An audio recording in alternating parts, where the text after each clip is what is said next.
Hi, everyone, and thank you. Okay. So I'm going to talk about Kasinomics and the kind of hope and resilience of gassipreneurs.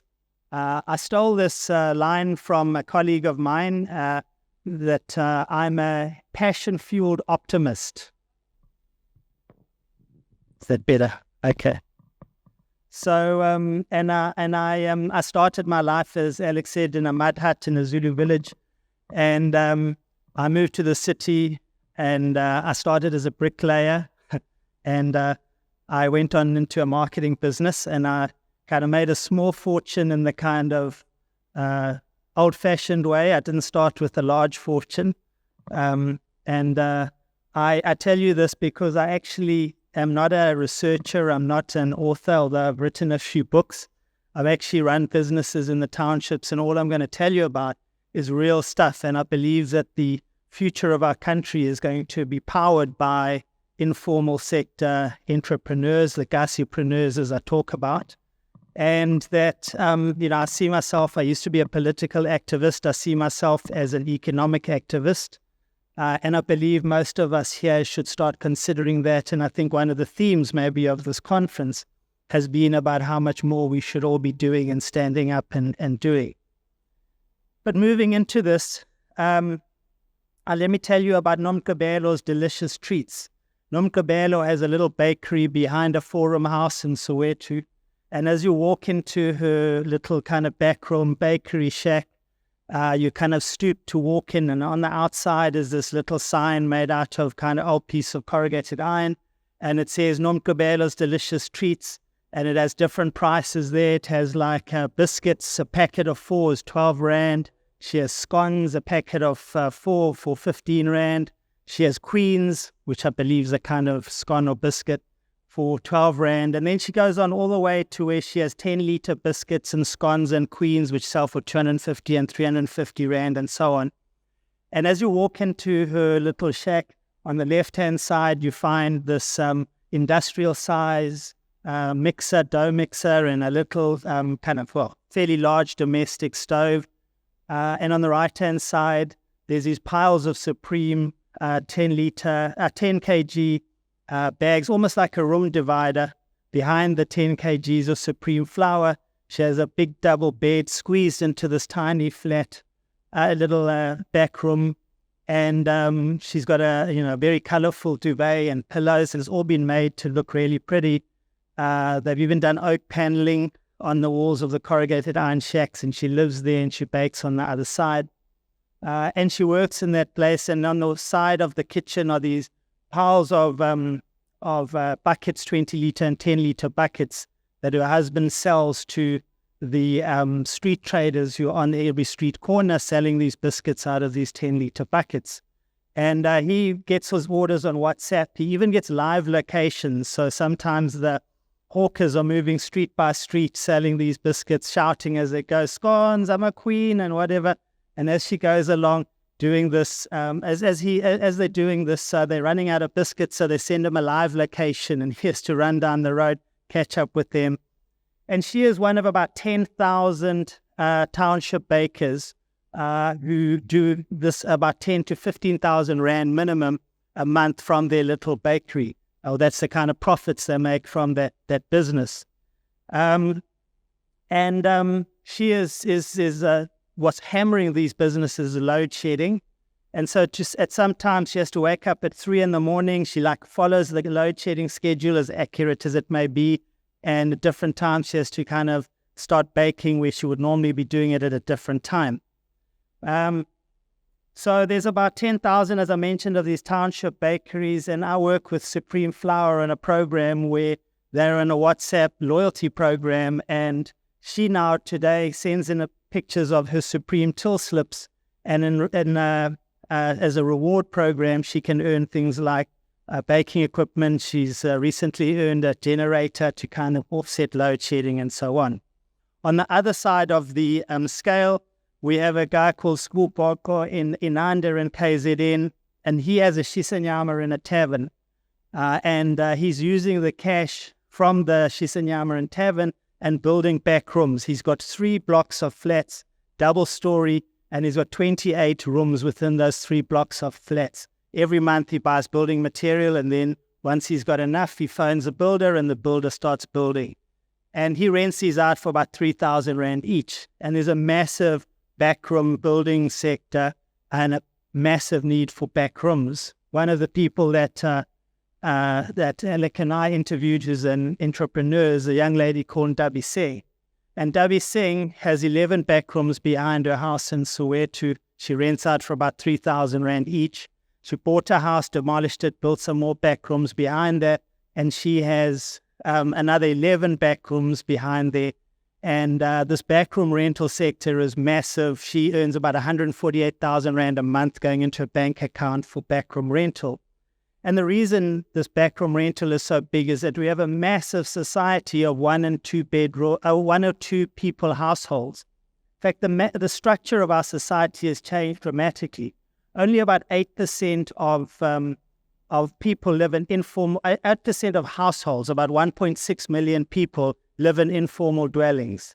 Out of 18 million households, the vast proportion of people live in a formal dwelling, and most households are actually quite small, whereas a few years ago there were 6 to 8 people. And this has shaped a fundamental shift in our kind of society. Mali, the chicken dust seller, sells, let me tell you what chicken dust is. Chicken dust is basically 1 kg chicken roasted on a charcoal braai.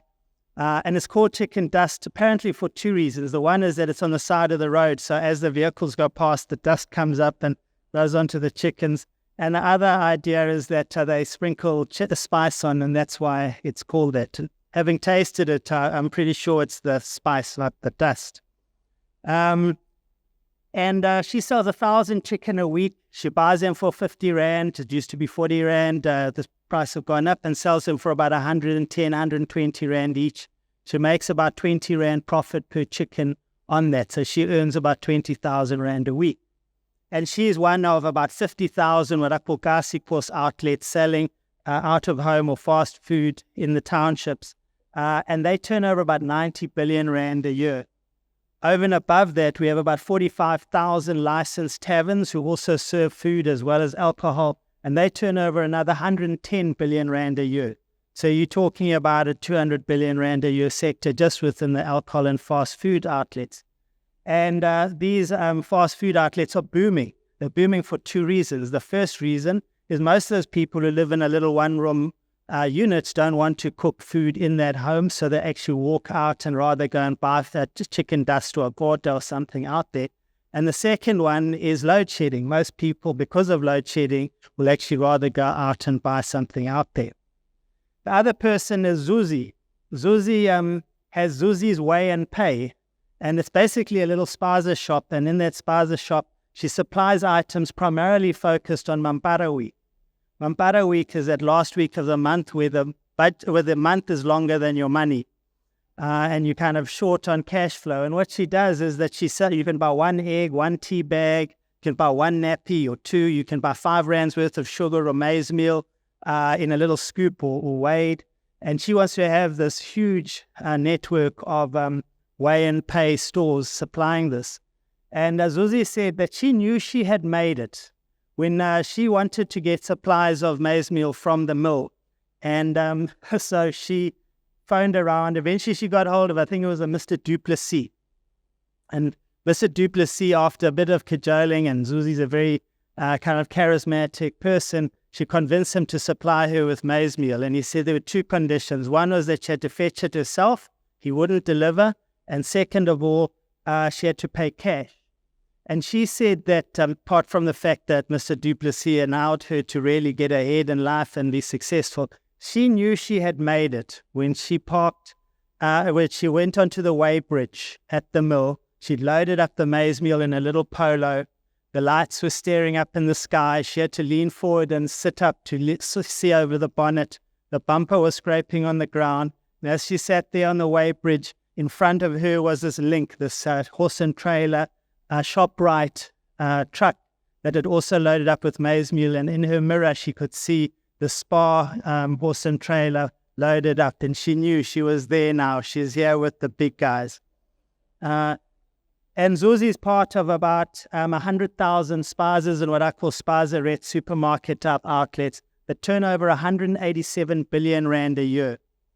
And recent figures by Nielsen show that the spaza sector is growing at about 24% year on year, and the formal sector, the likes of ShopRite, Pick n Pay, are growing at only about 14%. So we're talking about almost double the size of that sector. And so supplying branded goods close to home to people, and most spazas are actually becoming a one-stop shop for consumers and competing effectively with the formal sector. Balisa has a hair salon, and it's called a saloon. It's a hair saloon, and I used to think a saloon was where you went and had a gunfight and stuff. But anyway, she's got a hair saloon, and she started doing hair when she was 16. She's now 20. She employs 10 staff, and this salon or saloon sector is worth about 10 billion rand a year across 60,000 outlets. And that's just in styling. That's not considering the cost of the materials that people use. I'm just going to read here a quote. I mean, the first question is, what would you guys say is the most stolen product at South Africa's ports, according to the insurance industry? Good, I'm glad you got the clue from Balisa. The most stolen product in South Africa's ports in 2022 was hair extensions. Hair extension theft has overtaken the theft of coal, which was previously regarded as black gold. With the world turning to green and renewable energy, the most prized commodity has become hair extensions. This is South Africa's hair imports surged 64% in 4 years, with the country's annual imports reaching 1.1 billion, according to Hollard Marine. So the Kasinomics sector, and there's many more, if you take a mirror to the formal economy, you will find every single one of those businesses, whether it's Kasinomics, there's 80,000 Kasinomics. If you look at even the herbal muti sector, 18 billion rand a year, and I could carry on. If you take a mirror to the formal sector, you'll find every single one of those businesses represented in the informal sector. They just operate often differently, have no support, and are incredibly resilient and strong despite the odds that they have to face. I just want to read an astonishing figure. So there's an extraordinary transformation of housing happening, and Gerrie mentioned it, and Gerrie needs to get into the housing finance sector. I've said this to them before. But how's this as a figure? This is a guy called Stephen Walters. They use AI combined with Google Earth, and they map out housing all around the country, and they use it as a tool to decide where you should have a KFC or a supermarket or whatever it might be. There are more houses worth 1.5 million rand or more in the former rural homelands, including places like KZN, than, listen to this, more in the rural homelands than in the city of Cape Town, Melkbos to Gordons Bay, plus Wellington, Paarl, Stellenbosch, and Franschhoek added together. That's in the rural areas. That does not count the urban areas. And every single one of those houses has been built with no formal credit. That is money generated and saved through things like societies or stokvels, and generated through money from these kind of businesses. South Africa's smartphone sector has grown 73% in Q3 2023. We have sales of more than 20 million smartphones a year. You think that's coming from the formal sector? And in a signal that South African consumers are holding up better than expected in a struggling economy, Vugile Property Fund, which owns a number of different shopping centers and who I've done work with, experience a significant uptake in trading densities. Trading densities are in essence turnover versus square meters. And Township shopping center properties led the way with a 13.2% increase, and rural 7% and urban shopping centers 4%. Where's the action happening, and how is that possible if we have 1 in 2 people formerly unemployed? So there are massive informal businesses that are powering our economy. They're drawing from people like Tiger Brands, Rhodes, Unilever, and so on. They're the fuel behind the growth of people like ShopRite and PEP, and their cash is being deposited at Capitec, and so on and so forth. These are people who are sustaining our economy, and they are, they've basically chosen to be entrepreneurs. They're not there because they haven't got a choice. They actually would prefer not to be in the formal economy, and these resilient, powerful people. Now, I don't want you to be smug and sit there and say, oh, no more need for white guilt, and we don't have to feel bad because actually, look, these people are doing well and unemployment isn't as bad as everyone says it is. What I actually want us to do is we need to look differently and how we can actually contribute as businesses and government and people and political parties. I didn't hear many of them talk. None of them spoke about the informal economy in their manifestos. In Africa, and particularly South Africa, informal businesses start small and stay small. And that is not out of choice. That is because it's incredibly difficult to grow a business beyond a certain point. So I want to tell you about a few examples. Miriam Samane sells vetkoek and fried fish in Baragwanath taxi rank. Baragwanath taxi rank, by the way, has 13.6 million people walking through it every single month, 450,000 people a day. She has this tiny little space, half the size of this, and she makes about 1,000 rand a day selling vetkoek at R1.50. So she makes a profit of 1,000 rand. She also sells fish, what they call karapao, that's putting in a coating and then it's deep fried, a bit like fish and chips. And she sells about 100 fish for 25 to 30 rand a day, and she makes again another 1,000 rand profit from that. She pays 300 rand a month rent for this tiny little space, and she makes a really good living. In fact, I worked out she makes about 50,000 rand a month, and she's got a really nice little bakkie that she showed me that she's recently purchased cash. And I said to her, where did this start? She says, I used to be a geography and a maths teacher, and I decided I want to go into business. And have you heard of Mr. Ackerman? I said, yes, I've heard of Mr. Ackerman. She says, Raymond Ackerman had an entrepreneur training program, and I went on it in the school holidays, and I learned how to do business, and he gave me 250 rand. And I started this business here for 250 rand. And what a small thing we can do to make such a massive difference. In rural KZN, my brother is part of an incredible goat breeding and support program of rural farmers. And we have in South Africa 4.4 billion rands worth of goats are bought and sold and butchered a year for Eid and for traditional sacrifice and food and so on. 4.4 billion rands worth of goats a year. And we still don't have enough. We import 300 million rands worth of goats from Namibia and Botswana a year. And of that 4.4 billion rand, what percentage would you say comes from commercial farmers? 1% comes from commercial farmers. The vast proportion come from people like, I'll describe a Miss Mambele. And Mambele earns a social grant of about 800 rand a month for her kids. And her husband sits in the yard, he's unemployed. She has no education, like not a little bit of education. She's not educated at all. Up until now, she's been surviving on her social grant and her chickens that lay in the wood pile. The wood pile, she goes and climbs the mountain of Mashunga and goes and chops the wood and then carries it down on her head. In the morning, she walks to the Tigela River and she gets 20 liters of water and carries it up the mountain. And that's been her life. And then she found out through this program with goat farmers. She had 10 goats.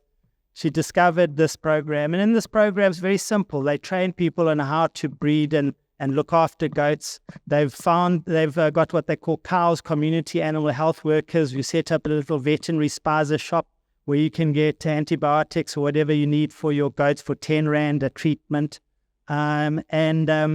She's one of about 50,000 farmers in KZN who do this. And Mambele had 10 goats, as I said, a few years ago. And today she has more than doubled her flock, despite the fact that she's now selling. And my brother and his team set up these massive rural auctions, and they manage the payment between the people who come from the city, where the goats herdsmen don't want to sell them the goats because will they get their money? Most of them don't have a bank account.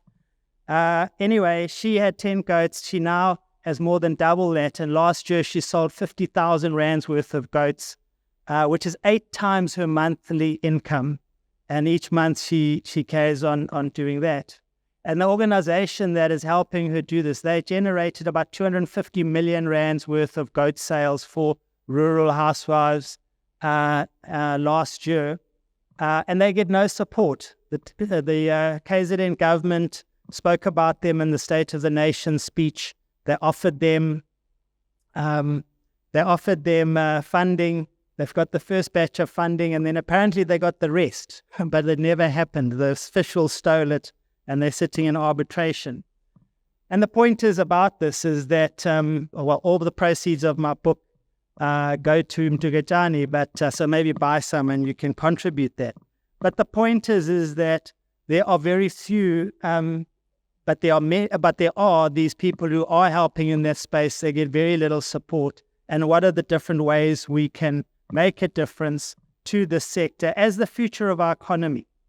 And the issue is, at the end of the day, and I know I've run out of time, there's 2 minutes. My point is that the founders of our economy, Rhodes, Barney Nato, Ackerman, Oppenheimer, Matsepe, Mabonya, and Herman Mashaba, and so on, we know who they are. The reality is that we have the luxury of looking back on them in history. But the people that I'm talking about have the disadvantage of us looking at them and not seeing them. They're invisible. We don't recognize them. We don't understand them. We don't recognize how big they are. And they're sitting in a back room in a container and so on. And we don't give them the credit that we should be giving them. And we see it as unromantic and not cool, despite the fact they're in a garage, in a back room, in a shack. And we glorify Steve Jobs, who started in a garage, but we don't glorify Nomgabelo in her little shack and her baking business, also starting in a little garage. And we don't need to start new businesses in this country, and we're never going to create jobs. It's absolute rubbish. Nowhere in the world are we creating jobs. And the act of creation, I think, is a godly one that's not going to come from political parties. The point is that these businesses exist out there. There are hundreds of thousands of informal businesses who are actually doing relatively well, who're sustaining our economy. And those are the ones we should be helping. It's not about startups, about scale-up businesses. And we need to see how we can help them play against the odds. So in the ending, I wrote this in the end of one of my books. The informal world is inhabited by tribes of survivors, of gassipreneurs, of tabletop traders, hawkers and hustlers, gassikos restaurateurs, spaza superstores, and backroom rental barons. Go among them, give them respect, for they're the future. Thank you.